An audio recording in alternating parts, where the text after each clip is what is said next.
Honra las verdades con la práctica. Una frase de Elena Blavatsky. Veamos cuánto hay de verdad en ella y en los que le rodeaban. Pero primero hay que mencionar que a partir de mediados del siglo XIX empiezan a surgir unos efectos especiales en Occidente bastante curiosos. Y no me estoy refiriendo a ninguna película de ciencia ficción, más bien a algo que supera la ficción. Dos figuras importantes en esa época fueron Elena Blavatsky y Aleister Crowley. Aunque la diferencia de edad fue de casi 45 años, Blavatsky influyó en Crowley, pero este con otros matices. Tanto uno como otro pertenecieron a familias muy acomodadas. Fueron dos idílicas madrigueras que confluyen a través de algunos túneles en una misma salida y entrada a estas mismas. No es mi intención criticar a los personajes que protagonizaron los eventos que se dieron en este siglo, ni en el siglo XX. Desconozco si fueron utilizados para ejecutar estas acciones, que después serían difundidas por mucha más gente, o si fueron conscientes colaboradores. La tecnología que conocemos es posiblemente la más obsoleta, y tanto en el siglo XIX como en siglos anteriores esta tecnología existía, junto con otra mucho más avanzada, sobre todo en manipulaciones neuronales, hologramas, percibir voces que te dan mensajes o te dictan escritos. Y no quiero dejar de mencionar que la manipulación climática o la tecnología para la destrucción de pueblos se ve claramente en lo que llaman escritos antiguos. Elena Blavatsky nace en 1831 en una familia de aristócratas. Se cree que su relación con la masonería viene desde dentro del seno familiar. En su juventud tuvo un amigo, Giuseppe Garibaldi, masón y líder de una banda de borrachos y homicidas. Siempre estuvo rodeada de sociedades secretas o miembros de ellas, con quien tuvo una estrecha relación. La primera y en la que se inició fue la sociedad secreta de los drusos del Líbano. A mediados del siglo XIX entró en el Tíbet, donde según cuentan aprende a manipular fuerzas ocultas. Allí se convierte al budismo. Desde el Tíbet los hermanos le dan órdenes. Los hermanos eran maestros o guías espirituales como el Morya o Kutumi, que se comunicaban con ella a través de cartas o revelaciones. Por orden de estos hermanos, se traslada a Nueva York y funda la Sociedad Teosófica en 1875. En 1877 se publica Isis sin velo, un libro donde Blavatsky ataca al materialismo de la religión y de la ciencia. Aquí ya aparecen dos pilares importantes de la sociedad occidental, la religión y la ciencia, a las que había que atacar. Sobre todo porque, aunque parezca algo que no tiene nada que ver, el cristianismo y la ciencia son lo mismo, y contrariamente a lo que se cree, el cristianismo no pertenece a ninguna creencia ni iglesia. Los beneficios de su libro y de todos sus artículos los envió a la Cruz Roja de Rusia para ayudar en la guerra contra Turquía.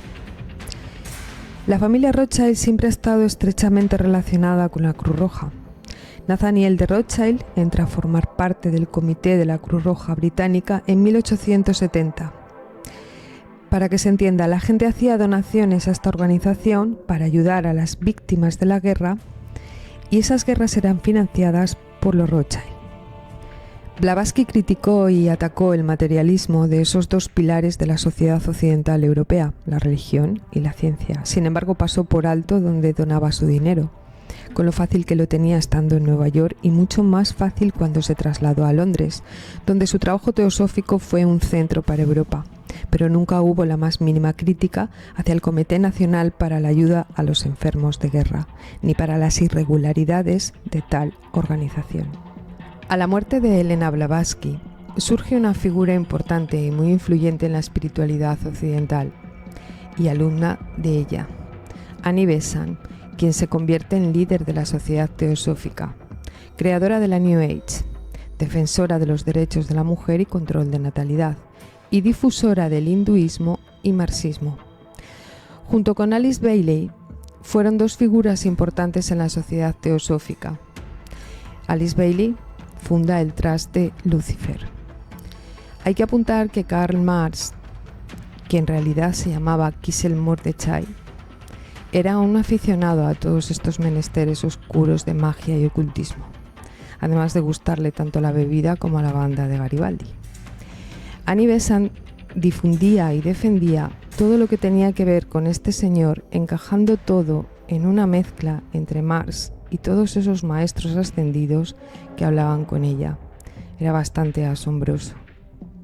A día de hoy, esta sociedad teosófica sigue en pie y hasta el 2013 fue presidida por Radha Burnier, gran maestra mundial de la Gran Orden de Oriente de la francmasonería mixta.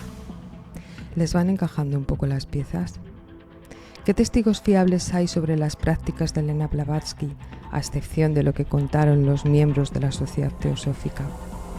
Los libros de Elena Blavatsky son como una música placentera, pero se contradicen con la naturaleza del ser humano. Y para poner una gran guinda en todo este pastel, en 1893 surge el Parlamento Mundial de las Religiones del Mundo en Chicago. Fue un foro de diálogo y convivencia de todas las religiones existentes, solo que la prensa del momento dio una gran difusión y énfasis a las orientales. Annie Besant y otros representantes del budismo e hinduismo estaban presentes.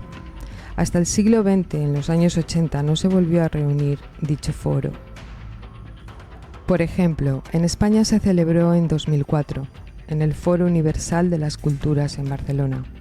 Este foro promueve el desarrollo sostenible, la diversidad de culturas y también la paz, que no es precisamente lo que abunda en Barcelona después de esa diversidad. Otro evento de este foro que llama la atención fue el de Australia en 2009. Se enfocó en la conciencia ambiental y el calentamiento global, es decir, en la conciencia y espiritualidad de Albert Gore, más conocido como Al Gore, el millonario verde de políticas verdes. Vamos avanzando hacia una religión mundial y hacia otro engaño. Desde 1875 hasta el día de hoy, podemos ver una trayectoria que encaja más en todo ese mundo de efectos especiales llamado ingeniería social. Y todo esto supera la ficción.